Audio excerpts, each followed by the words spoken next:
Perhaps the most memorable encounter I've had with anyone. With subscriptions, the onus now shifts from the merchant to the customer. So the customer is now deemed satisfied with that product or service unless they cancel. And so that recurring revenue, that predictable revenue that your subscription business can build over time is super, super powerful. Welcome to the Own Your Commerce podcast, where leading experts, brands, and innovators reveal strategies for e-commerce growth. I'm your host, Jay Myers, and this show is brought to you by Bold Commerce. Hey everyone, welcome to another exciting episode of Own Your Commerce. I'm really excited for today because I'm super passionate about subscriptions, and I have another person here with me who is also passionate about subscriptions. So I think this is going to be a really interesting conversation. I have Adam Levinter. I'm going to give you a quick background on him. He's an entrepreneur. He's a published author, which I've read his book. He's a podcaster. I've been on his podcast. We go way back, apparently. He's the CEO of a company called Scriberbase, which is a company focused on launching and scaling and optimizing subscription businesses, which we're going to get into a little bit in the show. He's widely regarded as a subscription expert. He's written a book called The Subscription Boom, which I actually have on my desk as we're recording this podcast. He's a lecturer at the University of Toronto. He's an advisor to Bain & Company. Oh, and also fun fact, which we just talked about before we jumped on air here, is we're both speaking at Sub Summit in a couple weeks. And we haven't met in person, so that'll be the first time we physically meet. We're both doing a presentation. His keynote is called How to Build a $1 Billion Subscription Business. So I'm going to hopefully pick his brain a little bit on that and maybe pull some nuggets out. But without further ado, let's dive into it. Adam, thank you so much for coming on our show. Jay, it's great to be here. Can you give us a little bit of background? Who are you and how did you end up in this world of subscription? Sure. So indirectly is the answer. I was an entrepreneur of a founder or operator of a couponing business, which I started back in 2011. And what I like to tell people is we rode the Groupon wave up and then back down again. This couponing world was crazy and intense competition, change in business fundamentals, lots of things going on. And ultimately ended up selling the business in 2018. But what was different about our business model in the daily deals and couponing space is that we were a coupon aggregator. So instead of knocking on doors of merchants the way Groupon would do it, we were gating coupons behind a paywall and charging customers a monthly membership fee in order to access, hundreds of thousands of daily discounts at any given time. So effectively, we were running a subscription model. Mm-hmm. We had a digital spin on the old entertainment book, if you will. Our members could use many, many coupons if they wanted to as part of their membership, or they could be lazy and only use one coupon. The price of the membership was still the same. Right. So after selling that business, without any clarity as to what I was going to do next, I found it interesting what was happening in the subscription space. Dollar Shave Club was sold for $1 billion in 2016. There was lots of momentum around subscription boxes. And I had inbound, just other folks in my network asking me questions about, how do they do subscription with this product or that service? And so I started consulting and I started Scriberbase, and admittedly a few failed positionings of sort of trying to be all things to all people, repackaging my software for my previous business under Scriberbase and selling it. So that totally flopped. Consulting around logistics and sort of 3PL stuff, that didn't work. But what was working, I should say, was just the insights and expertise that we had in terms of helping other brands to launch and scale their subscription model. And so that's where we're at today. When did you launch that Scriberbase? Sorry if you said that, I missed that. Yeah, it was about 2018. 2018. Okay. In the world of subscription, these dates matter because subscriptions in you just kind of summarized it too, but like 2016, 2017 versus subscriptions now are very different and the way people approach it. So it's a small nuance, but that makes a difference. And 2018, that was still quite ahead of when general commerce brands were considering the subscription business model. I imagine you would spend a lot of your time not working with them, but also convincing them that it was a good model to go with, correct? Yeah, I think so. Subscriptions were still new and novel. I mean, look, this model's been around for a long time, right? Mm-hmm. This model goes way, way back, starting with magazines and media and publications, a few hundred years ago. The first subscription box of its kind was 1926, started by a guy named Harry Sherman Book of the Month Club for those that may or not be familiar with that. It's still in existence, by the way. All the way to clubs and, the BMG access models of the world. It's been around. It's just that I think in 2012, there was this new sort of online craziness built on the launch of brands like Birchbox and DSC and others who took advantage of a low-cost CPC and CPM environment on Facebook to do customer acquisition and had scaled that way. So 2018, things were still relatively new and novel, but at the same time, you also had platforms that weren't as mature and couldn't necessarily support subscription models the same way they do today. So if you think back, Shopify didn't really have this robust solution to do subscription billing. There was Cratejoy, but Cratejoy had limitations.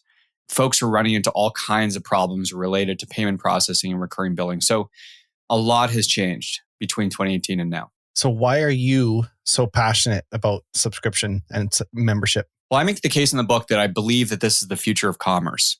So it's really hard to make a business work by selling something once. In order to build real traction in your business, you've got to sell something several times over. And so the question becomes, how does one do that? Well, if you're a traditional business, you have to go to great efforts to remarket to, retarget to, and eventually attract that repeat purchase, that repeat buyer back into your store, back onto your website, back to that point of sale. With subscriptions, the onus now shifts from the merchant to the customer. So the customer is now deemed satisfied with that product or service unless they cancel. And so that recurring revenue, that predictable revenue that your subscription business can build over time is super, super powerful in terms of building, sustainable cash flows, understanding your analytics and making decisions based on that, and ultimately building loyalty over time. So I really do believe that this is how you build a more sustainable business, and this is how you capture real enterprise value. Every time I have someone who is in the subscription space, I always ask them that exact question. And every single time I've got a different answer. And I find it fascinating. Yours makes a ton of sense because repeat purchase rate is a metric that e-commerce brands track, and subscription is a way to enable that and automate it. I've heard another answer often that subscriptions are, and this was from Patrick Campbell, he was on recently from ProfitWell. He said subscriptions are the only transaction where relationship is baked into the transaction. It's the only commerce transaction where relationship is baked into it, which I love. Another reason I've got is because it's a commerce transaction experience that, when done properly, benefits the customer and the brand. So you mentioned like the recurring revenue is good for the brand and predictable, and there's a ton of benefits around that, automating repeat customers. But when it's done right for the customer, they should get a better experience because that brand has better data on them. They're more valuable to the brand, so they can spend more to acquire them, spend more to keep them. Ideally, it's always better being a member somewhere than just being a customer. You get treated better. So it's interesting. There's so many reasons, different ones I hear as to the benefits of the model. So I tend to agree with you that it is I would say, a model of the future. What's interesting though, is right now, it actually represents 3% of total retail, of commerce retail, which is, I think even though it feels like it's got a lot of traction, it's still fairly early. And I think we're seeing that in the marketplace right now with all these different announcements and companies trying it, which I want to get into in a little bit. But before we get into that, you talked a little bit about what it is. What's the service you offer to companies with Scriberbase?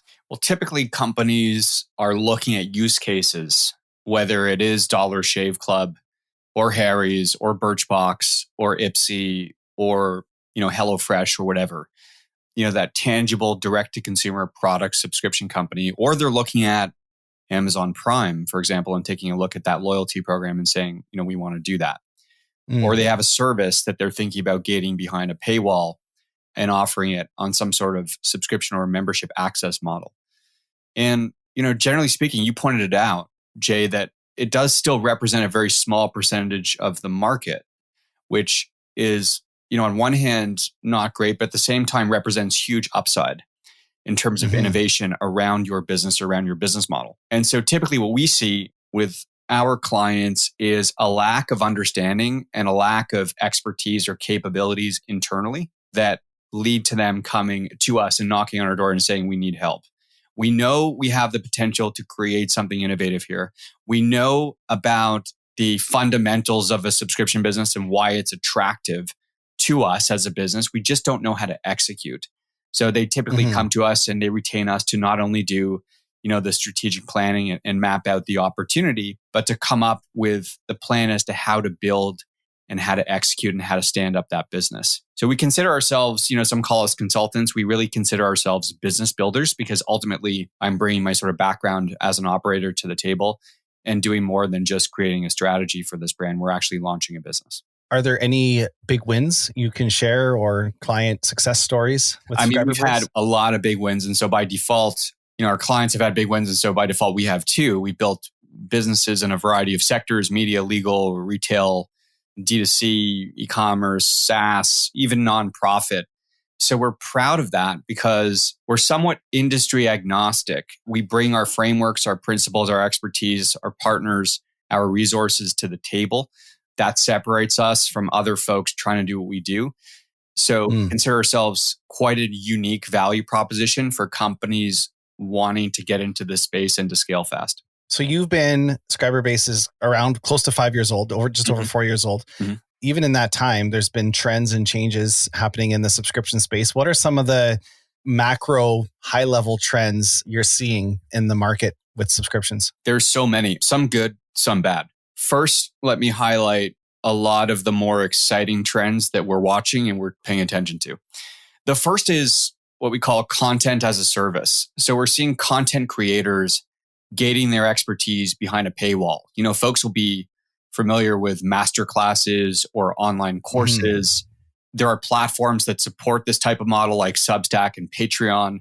These are platforms that are enabling the management and monetization of this model. So we're very excited to watch smaller trainers, consultants, leadership coaches, podcasters, content creators, artists, musicians start to gate their expertise behind a paywall. Somewhat related is the edtech explosion that we've seen across these MOOCs or massive open online courses. So the Udemys, the Udacities, the Coursera's of the world.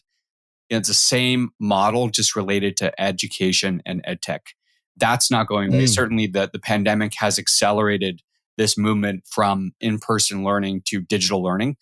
Of course, as we go back to in-person, a lot more physical education is going to happen. A lot of folks are going to go back into the classroom. But at the same time, nearly 2 billion people have become accustomed to learning online. And a lot of that is not going away. You then have, media going direct, whether it's the New York Times, the Washington Post, podcasters in general. You have CNN Plus, which is now defunct, but still a use case worth highlighting because it does represent this attempt from media to go direct and build that relationship with the consumer and avoid that typical ad model that most of those media companies and properties are associated with. Another thing that I think is pretty unique and exciting to watch is this idea of building a community in order to support your membership model or in order to build loyalty. So if you think about, the power of the WeWork model or the Peloton model, and notwithstanding what we've seen in the stock markets, and I'm not talking about the stock prices of these companies. Let me be clear. The stock is not the company and the company is not the stock. Correct. So what I am going to highlight is that, these are still very innovative, very powerful companies running subscription models. In the case of WeWork, they're running a membership to gain access to workspace. In the case of Peloton, they're selling access to fitness classes online or on your phone after you purchase a bike. So, these are companies that I think have nailed the community piece really, really well because the value of these brands is in that community. People stick around with Peloton, and the numbers are certainly representative of that because they value competing against their friends, against their family members. They love tracking, data and jumping onto a Peloton class with their neighbor next door. That's a very cool thing. You also have, co-working space that existed way before WeWork. In the case of Regis, Regis went through bankruptcy and then back out again. WeWork has also had its challenges, but the power of the WeWork brand does lie in the community. People value that experience of working with other like-minded folks in that co-working environment. That's what separates a WeWork to a Regis. So I think building community is super, super important. And brands that understand that, I think, are going to separate themselves from the competition. Yeah, actually, I want to read a quote from your book, which I guess is also, originally a quote from Kevin Kelly, which I love this as well too. But so this is the quote. Kevin Kelly's basic premise is that to be a successful creator, you don't need to start with millions of dollars or acquire millions of customers, clients, or followers. Whether you are a craftsman, photographer, musician, designer, author, animator, app maker, entrepreneur, or inventor, you only need 1,000 true fans. A true fan is someone who is loyal to your brand, your company, and your craft. Someone who will buy anything you produce. These are people who will drive miles to see you sing, buy your hardcover, your paperback, your audio version of your book, listen to your podcast, purchase the new organic soap you sell from your website. Not only that, they will empathetically share their admiration for your work with their friends, colleagues, and coworkers. And I think this is one of the biggest growth strategies that brands who are utilizing it well are growing exponentially. And brands that don't understand this, the value of having that tight community, and it is their advocates, they're their ambassadors, and leveraging it, they struggle with just paid acquisition and everything else and trying every other way. But brands that get this right, they almost don't even need any of that other marketing channels. Their customers are their marketing channels. Well, let's break that down and understand why. So you hit the nail on the head. So companies that understand this really have a unique leg up on the competition because they treat their customers as another marketing channel. So, whether it's email or Facebook or Instagram or paid media or earned media or Google ads or whatever, add on your existing customer base as that next acquisition channel because they are, and they certainly have the potential to be. So your customers can become marketing organisms for your brand. And if you have a serious value proposition, it's important that you leverage that because as customers begin to talk about their experience with your product or your service and share that experience with their friends or their coworkers, that can be a powerful thing for your metrics because, that drives organic traffic and ultimately organic signups. And what happens then? Well, you have organic customer acquisition with a zero customer acquisition cost associated with enrolling those customers. So you potentially have a powerful acquisition channel that is driving free traffic to your site, to your offer, to your product, to your service. If you can wrap your head around treating your customers like royalty and getting them to spread the word about what you're doing as a business. And I think Dollar Shave Club got this right. People were not talking about the experience of going to a CVS or if you're in Canada, Shoppers Drug Mart to buy razors. That was not something people were talking about before Dollar Shave Club. But Dollar Shave Club understood that if they could build a unique value proposition, a unique D2C service around razors and create some sort of word of mouth or virality around that message, they would be able to create that sticky, organic customer acquisition, loyalty, word of mouth, whatever, because customers would begin to talk about that experience with their friends. And certainly they did. After that YouTube video launched, DSC had tens of thousands of signups within 24 hours or something like that. That is really inexpensive customer acquisition. Yeah. Well, and it's so fun fact, the talk I'm doing at Sub Summit is titled The Subscription Death Curve. And it's focused around any subscription business that doesn't understand this concept eventually will hit what is a flat line. And I just call it a death curve, but it's basically you flatline, you're churning the same amount of customers each month as you can pay to acquire. And that might happen at 1,000 customers. It might happen at 1 million customers, but there's going to get to a point where whatever your churn is, you can only acquire so many more and you flatline. And I look sadly, but I look at a lot of our brands using like our Bold subscriptions, and a lot of them are in that exact flatline. Some of them aren't though. A lot of them are growing exponentially and they have great growth curves, but probably the majority are in that flatline and they haven't figured out this concept of how to leverage their existing customers. But if you talk to any social media platform, like they'll know exactly what their viral coefficient is, what every customer that signs on, how many they have to refer, how many they lose. And there's a viral coefficient where if each customer refers X amount more, then they escape that flat line. I heard an interesting quote the other day that I love. And it's when you get a subscriber, you don't have a customer, you have a lead. And I think we don't treat them as leads enough. We treat them as, that's a sale. I got a customer, I got a subscriber. Now I sit back and I track churn and I track LTV and whatever else. When you have a customer, when that customer subscribes, you actually should think of it as that's a lead. And now your job is to really sell them on it, to educate them on the product, educate them on your company, the value of the product, everything from how it's made and is it organic and do you donate to different charities and is it made ethically, is it whatever else, and then educate them on all the benefits of it. Then once you actually get a customer, you can turn them into an ambassador that will, like you said, help refer people.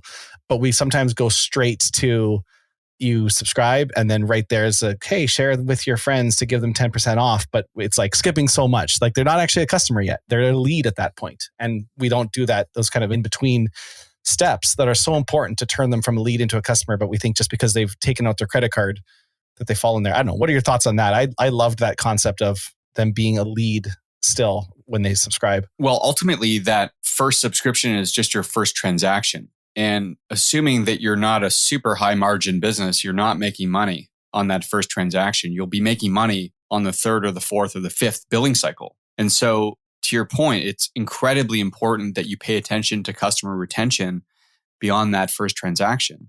You know, if you think of it like a first date, and really you mentioned at the beginning of the episode, subscription as a business model is fundamentally different than transaction businesses because you are building a relationship with that customer over time. And that every time you bill them, really it's a recurring touch point with the customer that's a reminder that they're in a relationship with you as a company and you're in a relationship with them as a customer. And that has to be nurtured over time the same way any other relationship would have to be nurtured. You know, think of it like a first date. You know, the highest probability of that first date not working out and leading to a second or third date is on that first date. So it's super important that you get that first date right, because you're not going to get the second or third date if you screw up the first one. It's the same thing in business. You know, if buyer remorse is going to creep in and customers are going to churn, they're going to churn within the first 30, 60, 90 days. So what you're doing as a company following that first transaction ultimately is going to be the make or break for your business. And as customers become more comfortable with your business over time, they're more likely to stick around. Yeah, and we see that in the data. The highest churn is after the first month. Second month, it goes down a little bit. Third month, it gets less. Eventually, it gets to a point where it's very, very minutely, incrementally decreasing. But you're right. That's the point where you have to nurture them.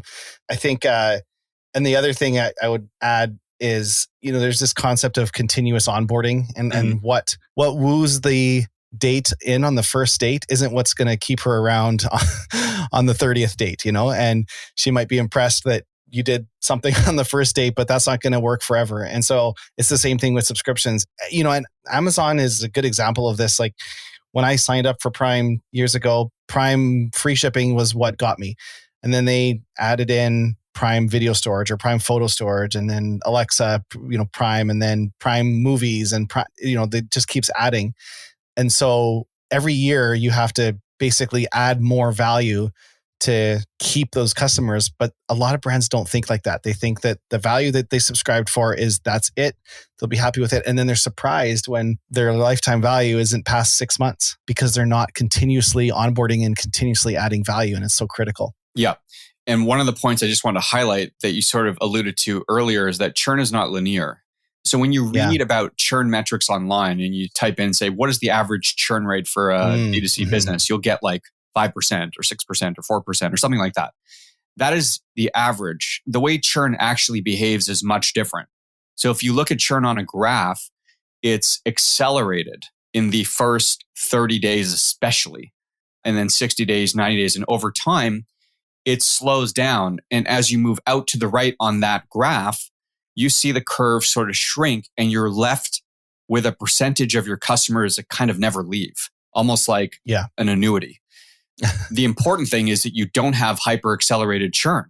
And if you could slow down churn, especially in that first, you know, month 1 or month 2, that separates your business from everybody else.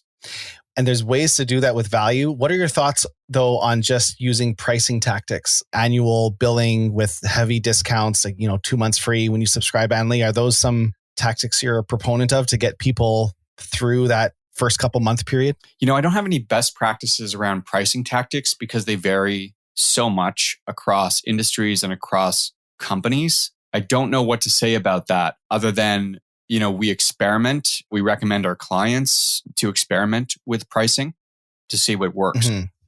Yeah. Well, and fair enough. And one of the things I'll say is a great example of, there's a company called Charity Water. I can't remember if I mentioned this on a previous podcast. Started but by the Tom's Shoes guy? Or Yeah. And actually, fun fact, his brother, Tom Shoes, his brother has a golf club subscription business, and he uses our Bold subscriptions. It's you pay a certain amount a month, and you can get I think it's called the Dollar Driver Club. So you're talking about Dollar Shave Club. He's got the Dollar Driver Club, and you pay a certain amount a month, and you can just swap out different drivers, because I guess that's like the Achilles heel of every golfer is you buy a new driver every year. So what if you could just pay $30 a month and have access to any driver you want, kind of thing. So they're both entrepreneurs. Scott Harrison, right? Yeah. Mm-hmm. Yeah, and I think it's Dollar Driver Club it's kind of, fall under, I guess, a rental / subscription. Yep. And I know the lines are a bit blurred there. Mm-hmm. So one thing Charity Water does that I find super interesting is it's a subscription, but it's a donation. So you say you're going to contribute $50 a month or $30 a month or whatever it is. You go on their website, you take out your credit card, you make the purchase, and then on the thank you page, or the order confirmation page after you've already paid and you've already committed, is this video from the founder, and it's just embedded on the page, and it's kind of re-explains everything that Charity Water does and the wells that they build and how many people get fresh water because of the donations and everything that you just learned on the website. Like you just learned that. You just in your head said, Charity Water is a great company. I'm going to make a recurring donation. You've just subscribed to making the donation. And then it's like he's selling it to you again.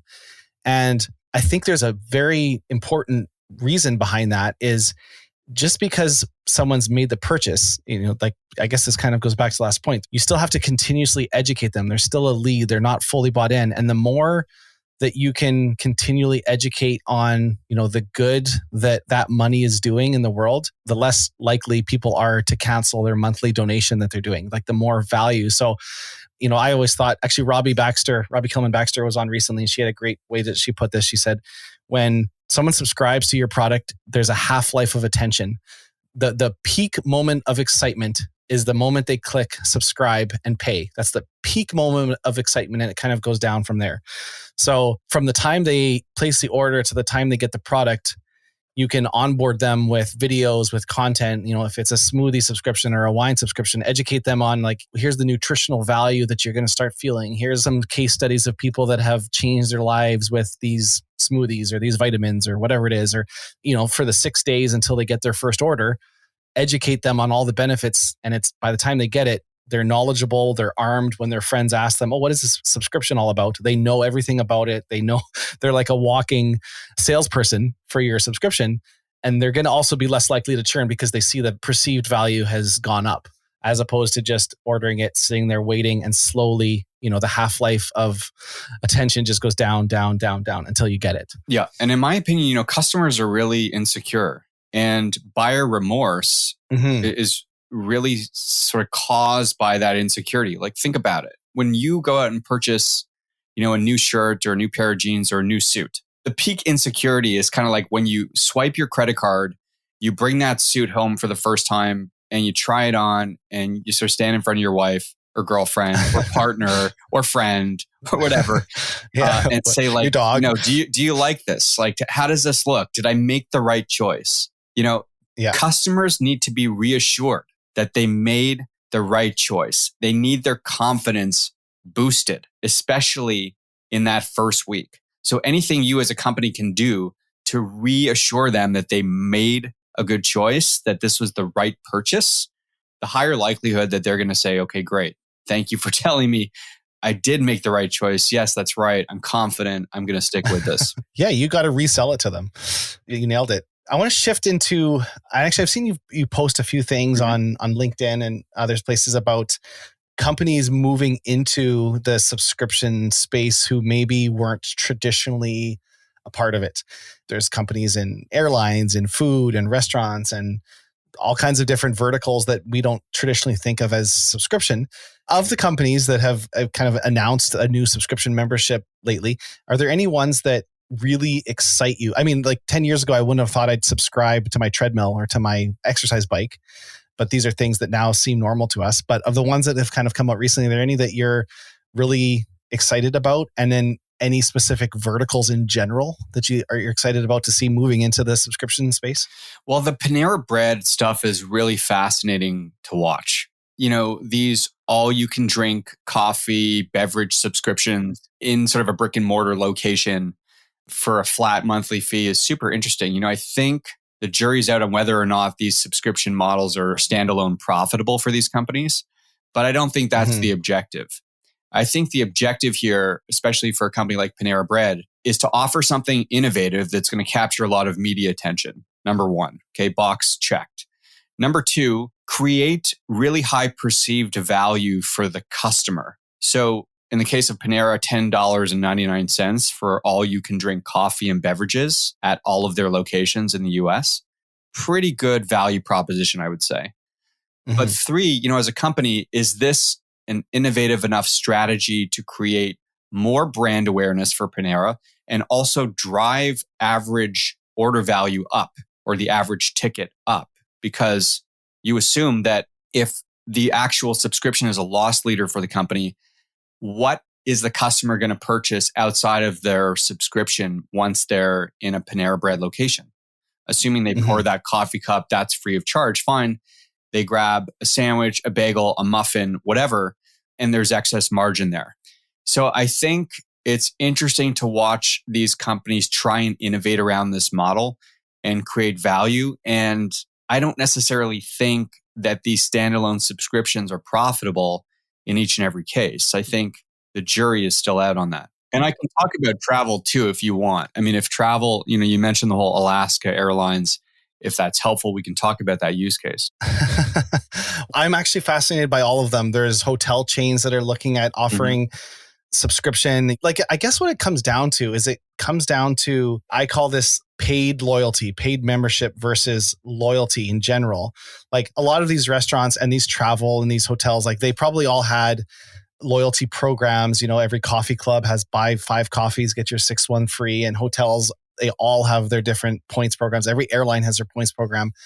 But if you choose not to fly on a certain airline or not to buy coffee from a certain place, you just don't earn those points. It's not a huge loss.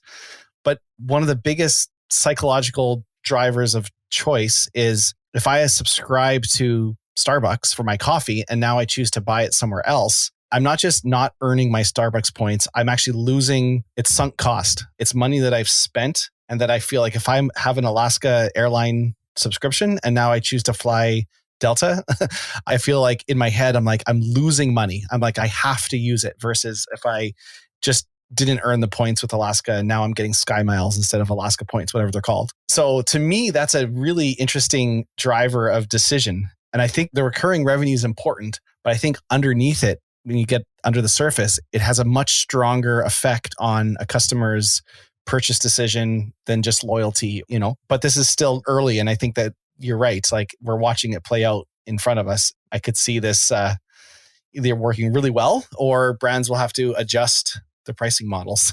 I don't know. What are your thoughts on Alaska? I'd be curious. Yeah, I'll get to Alaska in one sec, but you bring up an important point that I've written about on LinkedIn and in the book, and I love to talk about, which is this idea of the death of points programs. And we've been talking about this, frankly, for a long time. And while points programs were once ubiquitous, Air Miles, CVS points, whatever, the next chapter of loyalty is going to look a lot more like Prime, where customers are opted in to a paid fee for VIP loyalty program.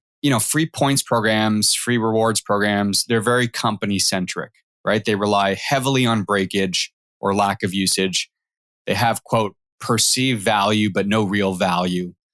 And customers, frankly, don't understand how to use them. They don't understand what the benefit thresholds are. They don't know how to redeem their points a lot of the time or where to redeem their points.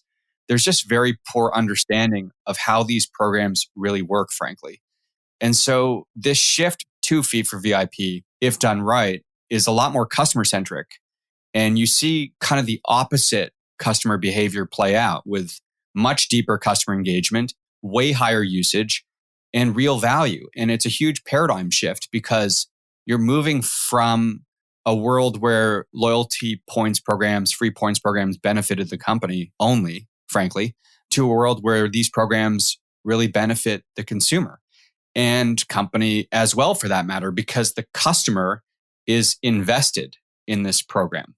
So if you look at the numbers back it up, right? So Amazon Prime shoppers spend $1,400 a year on Amazon versus $700 for typical Amazon shoppers.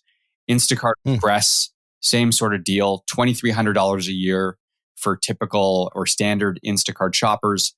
Instacart Express customers, on the other hand, spend about twice that in a calendar year.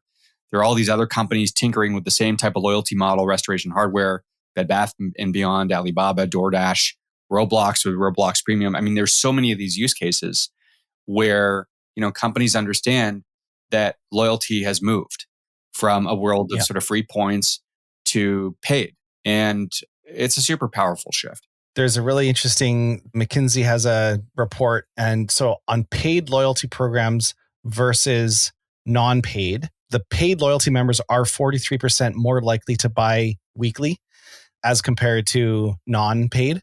They are 59% more likely to choose the brand over a competitor versus non-paid, people who are just a member of loyalty points, and 62% more likely to spend more on the brand than someone who's just collecting regular points. 100%.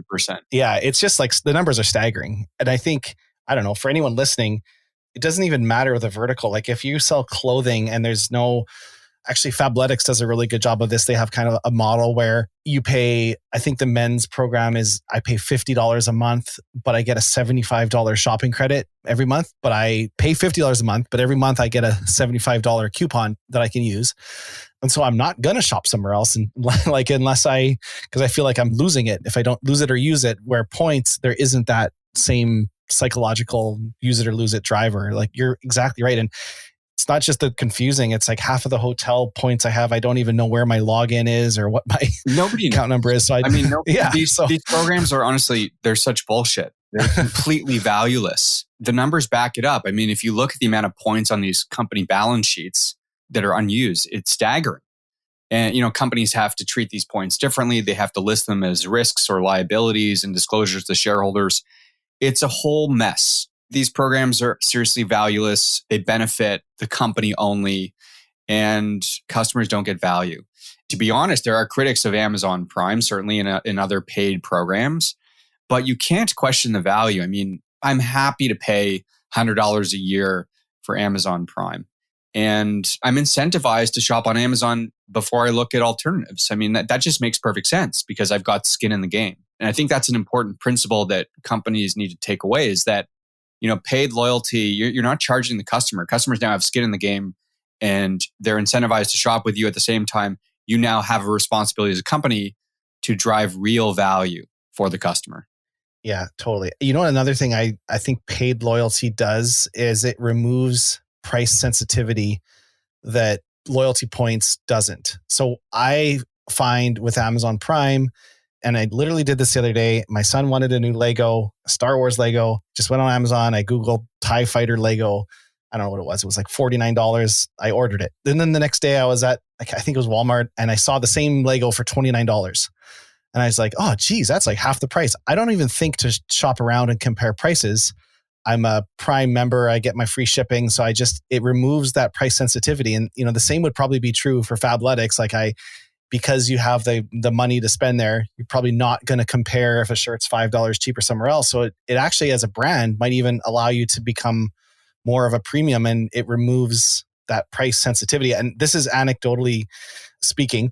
I don't have data on this, but I noticed that for myself. I'm less likely to compare prices because of the paid loyalty program that I'm a member of. Yeah. And this move by, going back to the Alaska Airlines use case for a moment, the move by the airline is definitely indicative of what you're saying, Jay, of the company's desire to create some sort of consumer lock-in where members, and I'm putting the members in quotes, to this program, look to the company they're paying into before searching across alternatives. So when they look to book their next flight, they know they're an Alaska Airlines subscriber, they're paying into that program. why not look at Alaska first before searching alternatives? Yeah, exactly. So then of the companies, we're seeing some entrance into the subscription world. Are there companies or verticals that have not yet moved in that you would like to see, and what might be stopping them? I think it's a really good question. It's hard to pinpoint specific companies. I don't want to pick anybody specifically, but home services, that sector I think has a lot more innovation ahead of itself. These manage my home type offerings, concierge type offerings to, fix appliances, take care of lawns, shovel snow, etc. Almost like insurance for your home, but tackling the service side of it, I think has real upside. Also, artists, musicians, creators, they've all been challenged, right? Especially during the pandemic. I think that whole industry, the arts, if you will, they are forced to innovate. And there's real potential to build deep communities with their fans for a fee. So I think that's something to watch. And also, the pet space is super interesting too. Look, this is a high margin industry. Everybody knows BarkBox. They're super familiar with that use case. BarkBox has around 82% of market share. And the other 18% is really comprised of nobodies. So I think, the pet food space is super interesting. The TAM, the total addressable market's huge. Still a ton of upside. People spend a lot of money on pets. You factor in this move toward organic pet food products, which are high margin, less price sensitivity there. So I think there's going to be a lot more competition in the pet space. So that'll be interesting to watch as well. Yeah, I'll tell you one that I think a lot about, and they must be thinking about it, is Apple on the hardware side, not the software side. Yep. But I have a Mac, I have an Apple Watch, I have an iPhone, I have an iPad, AirPods. What else do I have? I don't know. Every Apple device. And I would pay, if you did the math on you replace your phone every few years and you replace your watch every whatever. Some people might replace it every year. Some people might replace it every 3 years. But if you figured out what you spent in the last 10 years and divide it by the number of months, it might work out to $100 a month or $200 a month or $300, whatever. You can have different plans where I want the best MacBook, the Pro phone, the best watch, and it could even be a blend between subscription and half subscription, half rental. So I have my MacBook, I get it for 2 years. At the end, I'm qualified to drop it back at an Apple store and get a new one, an upgraded version. But then because the value of Apple to me is the ecosystem, I'm not one that says iPhones are great or Androids are great. I don't care. But the value of an iPhone when you have an Apple Watch and a Mac and an iPad and AirPods all together, that's a great experience. But they don't price it that way. They price them all, everything individually. So the pricing doesn't align with the value. To me, the value is the ecosystem, but I buy them all individually. So I don't know. That's one that I think in the next year, I don't know, we'll see. Maybe I'll quote this episode, but we see an announcement like Apple moves to a subscription Apple ecosystem model. I don't know. Do you think we'll see that? I think that's totally possible. And I think a lot of these high ticket product companies are tinkering with subscription as a way to make these purchases more affordable for customers. And this is on the back of the entire buy now, pay later movement and the success of companies like Affirm and Afterpay and Klarna. These are companies that are figuring out how to amortize the cost of these hard goods to make that initial sticker shock feel less shocking, if you will. Yeah. So, there's a rumor that Peloton is doing the same thing with their bike, trying to tinker with the pricing model to allow customers to subscribe to the hardware for one fee. So you would get the bike plus access to, Peloton classes for $100 a month or something like that. And if you canceled your subscription, you cancel your access, obviously, and you must return the bike unless you've paid for the bike in full or stuck around long enough that subscription fee is taken care of that initial hard cost. Or they have a buyout fee. So I think there's real viability here. Yeah, interesting. Well, and if you think about it, the fact that these buy now, pay later, Klarna was valued at $46 billion recently with their last investment. And then add all the others in there, the value that has been created in that space, a brand potentially can absorb some of that. Like a Peloton can absorb some of that value that Affirm is their main partner for buy now, pay later. But if Peloton had a service like that or subscription offering like that, you wouldn't even need a firm. I would just subscribe. And then I'm going directly because Peloton's paying a firm. The brands are the ones that eat the cost on the buy now, pay laters. It's free to the customer, but the pro to the brand is they potentially get more conversion. And anyways, so they're willing to pay. But if brands implemented a subscription model, they could remove that need for that third party to come in and essentially layer in the multiple charges. Like a brand could just do that themselves and then eat all that value instead of these buy now, pay later solutions, which are growing like crazy for a reason. Yeah. You know what? You make me think of something else that I just wanted to bring up before I forget it. But there's two industries that I think are super immature still with real upside. You asked the question about industries before. I mentioned a few. Here are a couple more. One is toys. Okay. As a parent, besides KiwiCo or Kiwi Crate, I don't know. I subscribe to it. I don't know a lot of other toy companies that are getting this right. Yet, as a parent, juggling 3 young kids at home and having time constraints and extracurricular commitments, etc., I would love to have a company sort of manage the whole toy situation in my house. Send me toys when they're a certain age, take them away when they are slightly older, send me more appropriate toys for their age for that next cycle, and keep that cycle going. I'd happily pay into that. I am sick of paying fixed costs, one-time transactions to buy toys that my kids love to play with for a couple months and then don't look at for the rest of their life. And they get shoved into a corner and they take up space in our house. Yeah, I agree 100%. Oh, well, there's a brand that just launched and I'm searching right now that they do exactly this. They're using our subscription software and it's a toy subscription. You can pick $20 a month, $50 a month, whatever you want. And you get these different toy packages and then your kids play with them and then you can return them or send them back and then they send you new ones. Because I have toys piled up that I bought, my kids played with once and then they're done with it.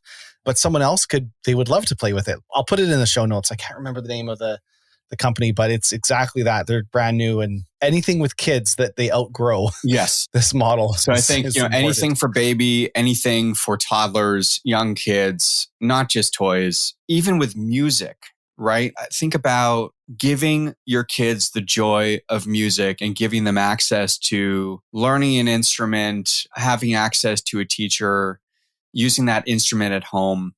There's huge potential there. I have 3 kids that are very interested in music. I played music as a kid. I love music. I would love to have a company let me try out drums or piano or guitar or bass or whatever, give my kids access to lessons, not have to commit to purchasing those instruments in full because I don't know if my kids are going to stick around or want to learn that instrument, beyond the first few lessons. Like if I'm just trying to experiment and see which instruments my kids resonate with, why not have a subscription service tackle that? Send me the instrument. I'm happy to pay that rental or subscription fee. Let them try it out month to month. And when they're done with it, we send it back. Yeah, I totally agree. Yeah. And you know what? We'll end the show and then there's going to be more that come to mind. It's, dang, I can't find the name of that company. It's going to come to me later and I'll put it in the show notes. Okay. I want to ask you before we run out of time, important metrics for subscription brands is one I've been thinking a lot about lately. That you can call it your North Star metric, or some companies have these stats up on their TV. Actually, I just had the co-founder of Peel Insights on yesterday. The show hasn't gone out yet. It might be out by the time ours goes out. She had some really interesting thoughts on what are important metrics. And I think like what you said earlier, churn is a weird one to track because it's an average and it's not maybe necessarily indicative of health. What are, when you're working with a brand and digging into the health of their subscription business, and are they growing? Are they doing good? Are they doing bad? What are some really important metrics that you look at? Okay, so some are going to be obvious, some not so obvious. So the important ones, lifetime value, customer acquisition cost. What's your lifetime value to customer acquisition cost ratio, or LTV to CAC? Your churn rates are super important. And I think what we find is that companies don't necessarily understand how to analyze churn, and they don't understand the difference between voluntary and involuntary churn. So voluntary churn is a customer service problem. Involuntary churn is a credit card decline problem. Both, by the way, can contribute to high churn. So a customer who's voluntarily churning is calling you and saying, I want to cancel my subscription, please cancel me. Involuntary churn means they don't necessarily want to cancel. They might not be unhappy. They could be very happy, but you go to process their credit card in any given month and it declines. And you're wondering why your churn is sky high. It's because, credit card declines can be contributing up to 40% of your total churn rate. And there are, I'm sure you know this, Jay, but there are tools, credit card decline or decline salvage type tools out there that you can plug in to help you understand how to track and manage and optimize and fix involuntary churn. It's important to retry those cards after they decline. Success is somewhere between 5x and 7x. So 5 times or 7 times, you got to retry that card before it goes through if it declines on that first transaction. And there's lots of reasons at the card issuing bank level as to why a credit card might decline. We don't have to get into that conversation. It's very detailed and it comes down to type of credit card, the credit of the customer, the risk of that customer, the size of the transaction, the price point. There's so many factors. But the point is, involuntary churn and voluntary churn are 2 different things, and they need to be managed and tracked differently. The other metric that I think is super important is chargebacks and chargeback ratios. Companies that get into chargeback trouble know what I'm talking about. Companies that don't get into chargeback trouble might not necessarily know what I'm talking about. But chargebacks are very different from refunds, right? Refunds, that is a cost of doing business, right? Where you send out a product, customer's not happy with it, they want to refund it, so they call you or they come back to the point of sale, they send the product back, you process their refund. That's the cost of doing business. Ultimately, you want to keep that number low, obviously. Chargebacks are very different because chargebacks are a black eye on your business and they affect your merchant processing. And you are not in control as a business of your merchant accounts, despite what you might think. You have signed a merchant agreement that gives all the power to Stripe or to Chase Payments or whoever you use. And they can pull the rug from underneath you at any given time, turn off your processing. And if you have no processing, you have no business because you can't process credit cards. That is a problem.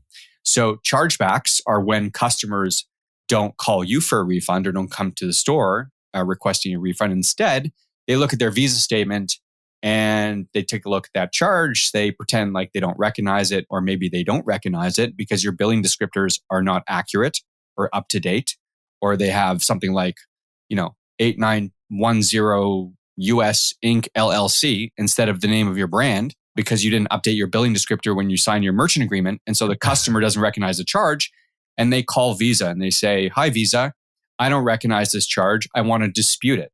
That is a chargeback because the card issuing bank, in this case Visa, in conjunction with Chase or whatever the bank is of record, file a dispute. That's a $35 charge, I think, to your business. Plus, that goes on record. And Visa, MasterCard have very strict regulations in terms of how many chargebacks are acceptable for a business. North of 1% of your total transaction volume is considered high risk. And once you're in the high risk category, you are potentially in that realm of maybe losing your merchant processing or having funds being held in reserve. So not a good thing if your chargebacks run a little too hot. Yeah, or you'll never get good processing rates because you're considered high risk. And this unfortunately happens a lot in the subscription space because someone has a bad experience with one subscription brand. They go and they try to cancel their subscription order, but that brand is bad and doesn't have a cancel button. And this is unfortunately what some brands do because they think it helps churn. They make the customers call in so the customer has a bad experience. And then they just assume that with other subscription brands, and if I'm subscribed to, you just mentioned KiwiCo is great. But if I had a bad experience with one company, I might just say, screw it, I'm just going to log on to my Visa account and click deny this charge or dispute this charge and cancel it. Because if there's less friction for me to do that with the bank than there is with the company, it's the path of least resistance. And so make it easy for your customers to cancel if they need to. They're going to one way or another. Like, I think you nailed it. And not all is lost too. Like if you have a good experience canceling, we had Patrick Campbell on recently, and like actually you talked earlier about different types of soft and hard cancels. Even if they're an intentional cancel, that customer might be, that's their way of putting it on pause, or maybe something has come up in their life where they can't afford it, or maybe they just no longer need it for some reason because someone gifted them a whole bunch of tea and they don't need your tea subscription for 6 months. So the worst thing you can do is make a bad experience for them to cancel, because now you're just guaranteeing they aren't going to resubscribe when they do need their tea. But he's found that I think it's like 36% of people who cancel a subscription with proper engagement, they reactivate them later on. If it's a good experience canceling it, and then they're still marketed to like 6 months later, like, hey, if you want to give your subscription another shot, we thought we'd give you a month free. We don't know what canceled, but if it was something in your life and if you've moved on, that's fine. But here's a month free on us. It was like 38% of people restarted their subscription. So all is not lost if the experience is good. Yeah. And I think as a business steward, for those that are running a business and asking themselves what they should do they make it super difficult for a customer to cancel? That's one extreme, versus give all the controls to the customer and make it super easy and cancel buttons everywhere. There's oftentimes, there's a happy medium. And yeah, as a company, you have the opportunity to save the sale. So if a customer is wanting to cancel and you want to drive them to your customer service center and speak to an agent and potentially retain them, I don't think there's anything wrong with that. I just think that experience needs to be seamless. It needs to be easy. It needs to be not at all confusing to reach you. And so long as you could do that, I think you're okay. Companies get into trouble when customers find it hard to reach these companies. There's no toll-free number. They can't speak to anyone. They don't know where to find, the pause button or cancel button within their account settings on the website. Your billing descriptor isn't accurate, so they don't even recognize the charge. Like, there's lots of ways to get into chargeback trouble. But if you can, understand where your risk is and fix those areas of risk as a merchant, I think you're in good shape. Starting with your billing descriptor, by the way. And we see this all the time, so I'm bringing it up again. Most clients we work with do not know what their billing descriptor is. They don't know how their charge is showing up on a customer's credit card statement. And it's important to go back to your processor and ask them for a screenshot of your billing descriptor and include a toll-free number in that billing descriptor if you don't have it, because you want the customer to call you, not Visa. When I look at my credit card statement, I'm blown away how many I don't recognize. But then when I Google it and I find out what it is, I'm like, oh yeah, I know who it is, but I don't recognize it. And I think too, I've seen this so many times, companies launch a membership program or a subscription box and it's branded a certain membership, or it's called, like, let's use KiwiCo. Like, KiwiCo is maybe the name of the company. This might not be the best example, but what I subscribe to is Kiwi Crate. And they have the Kiwi Crate boxes, and that's what I know. So that's what I should see. And that's connected. So I would probably figure that one out. But we've seen a lot where the company is one name, but then their membership program, they come up with some weird club name, like it's called like the Kid Club. But the company is called something completely else. But I'm buying the Kid Club. I'm subscribed to the Kid Club. I'm a member of the Kid Club. But the company's a different name. And then I don't recognize it on my credit card statement at all. So it might even be worth having a separate merchant account if the branding is that strong. Speaking of Kid Club, by the way, I found out the name of that company. It's called Sharesies.co. Sharesies. Share, SIES, Sharesies.co. And it's that's their title, The Never Ending Toy Box. So I'll have to take a there look. you go. Well, we're just about out of time here. I want to ask you one last question, and then you can tell all our listeners where to find you. So hang on there for all our listeners. But your talk at Sub Summit is all around building a $1 billion subscription business. Obviously there's a lot that goes into building a $1 billion subscription business, but what's like one or two nuggets you can share from that like the best of the best brands that hit that $1 billion mark or whatever, like some substantial mark? What are they doing right that others aren't? Important to note, I think at this point, that the format of this talk is actually an interview between me and Sunny Wu. So you don't even know the secrets. So I don't know the secrets. I'm going to be pulling the secrets out of Sunny's brain. Okay, fair enough. Stage. Okay.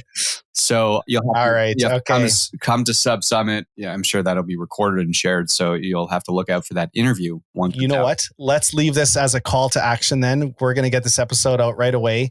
And I'll put a link in the show notes. I'm sure you probably have one too. We've got one because we're a partner as well, but we've got a discount for Sub Summit tickets. Tickets are, I don't know what they normally are, like $1,900. I think we have them. We can share a link that listeners can get them for, it's around $400. So go to Sub Summit, listen to Adam's talk, and you'll get that answer. That's a better answer to this than giving anything away on the show. If someone wants to engage with you, Adam, or learn more, what social platforms are you active on and where can people find you? So proudly speaking, I'm not on a lot of social media on purpose. I spend most of my time on LinkedIn, so I would encourage folks to connect with me there. You won't find me anywhere else. And for more on Scriberbase, we're at scriberbase.com. And of course, the book, wherever folks get their book, whether it's in their favorite bookstore or on Amazon, it's the subscription boom. Yes. And it's a fantastic book. Actually, a couple of things we chatted about were from it, and we should have dove into it more, but I highly recommend it. It's one of the ones that there's a few that I have on my shelf that I actually recommend to a lot of our brands, and yours is one of them. So for those listening in the subscription space, check his book. I think where is it available? Just on Amazon or? It's available anywhere, Barnes & Noble, Indigo if you're in Canada. It is on Amazon. Amazon's the most popular place to go, probably the easiest. Awesome. Especially if you're in their paid loyalty program, right? Yeah. Not that I need to line Bezos' pockets any further. Yeah, no kidding. There you go. This has been so much fun. Thank you so much. We'll have to do this again sometime. I really enjoyed the conversation. Me too, Jay. Thanks for having me. That's it for another episode of Own Your Commerce. If what you've heard has helped you in any way, I'd love it if you'd leave us a review in iTunes or Spotify or wherever you listen to your podcast. It's a new podcast and reviews really help spread the word. And if you know someone you think that might benefit from this podcast, share it with a friend. If you'd like to learn more about Bold, visit boldcommerce.com. You can view all our past episodes, and if you have a story you'd like to tell, we'd love to have you on the show. You can apply to be a guest or suggest a guest on our website as well. That's all for now, and we'll see you next week.